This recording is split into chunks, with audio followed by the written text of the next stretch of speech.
Next not நெகட்டிவ்ல இருந்தால் எப்படி இருக்குன்னு பார்க்கலாம். நாட்டோ இன் கேஸ் ஆஃப் நாட்டோ வித்தவுட் அப்படின்னா இது மூணுக்குமே என்ன இல்லை அப்படின்னு தான் அர்த்தம். இந்த ஈவெண்ட் இல்லை, இது நடக்கல, இப்படி இல்லைன்னா வித்தவுட்னாலும் நோன் தான் அர்த்தம். இது மூணுமே என்னது இப்படி நெகட்டிவ் ஃபார்ம்லேயே இருக்குது சிம்பிள் சென்டென்ஸில் அப்படின்னா காம்பவுண்டுக்கு மாற்றும் போது என்ன பண்ணுன்னா ஆரியன்ஸ் அப்படிங்கிற கன்ஜெக்ஷன் ரெண்டு மெயின் கிளாஸ்க்கு நடுவில் யூஸ் பண்ணணும்.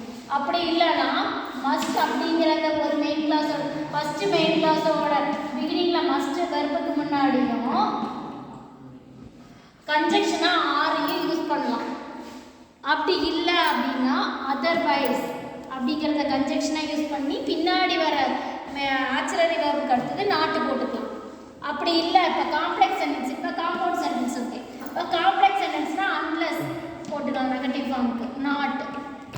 செகண்டாக இருக்க சென்டென்ஸ்க்கு என்ன பண்ணலாம், இல்லை மோடால் வேர்போட கேனாட்டு குட் நாட்டு நாட் போட்டு எழுதிக்கலாம். ஓகே பார்க்கலாங்களா?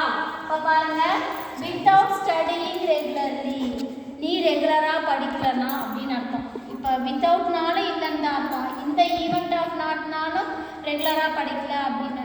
இந்த event of not studying regularly அப்படின்னு போட்டாலும் சேம் மீனிங் தான். அப்போ இந்த event of not without of not in case of நாட்னாலும் சேம் மீனிங் தான் அப்படின்றது. இப்போ என்னது நம்ம நார்மலாக தான் இப்போ ஒர்க் ஸ்டடி அதோட ஐஎன்ஜி போட்டு ப்ரேஸ் ஆக்கியிருக்கோம் ஸ்டடியிங் ரெகுலர்லி. ஸோ அப்போ ப்ரேஸு அடுத்தது he will score high marks, will not score, score பண்ண மாட்டான். அவன் ரெகுலராக படிக்கிறனா ஸ்கோர் பண்ண மாட்டான்.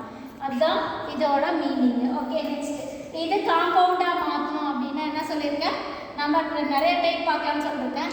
அப்போ இங்கே ஹீ, அப்போ சப்ஜெக்ட் ஹீ தான் முன்னாடி ஒருத்தர் தான் இருக்காங்க. அப்போ ஹீ இங்கே வில் நாட் இருக்கு. அப்போ இங்கே சிம்பிள் ஃபியூச்சர் இஃப் கிளாஸ் மாதிரி தான். அப்போ இஃப் ஹீ இருக்கனால studies regularly, if he studies regularly அவன் ரெகுலராக படிக்கணுமா. ஆர் எல்ஸ் இல்லைன்னா he will not score high mark அப்படின்னு சொல்லிட்டு இந்த மாதிரி எழுதலாம். ஆர்எல்ஸ் கன்ஜெக்ஷனாக யூஸ் பண்ணலாம். அப்படி இல்லை அப்படின்னா பாருங்கள் மஸ்ட் ஆர் சொன்னா அப்போ he சப்ஜெக்ட்டு முதல் சென்டென்ஸ்க்கு நடுவில் நான் என்ன பண்ண சொல்லியிருக்கேன், மெயின் வெர்புக்கு முன்னாடி மஸ்ட் போடணும்னு சொல்லியிருக்கேன்.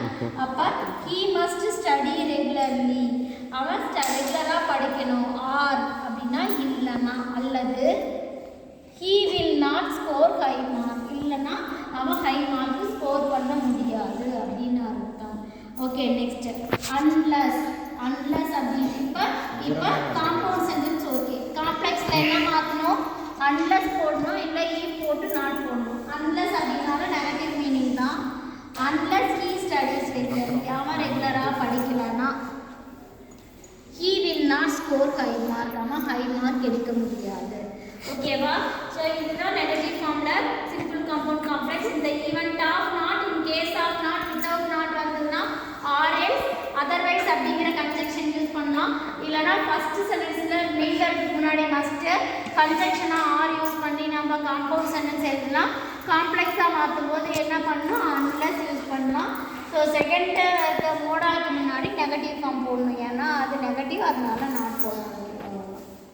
தேங்க்ஸ் ஃபார் வாட்சிங்.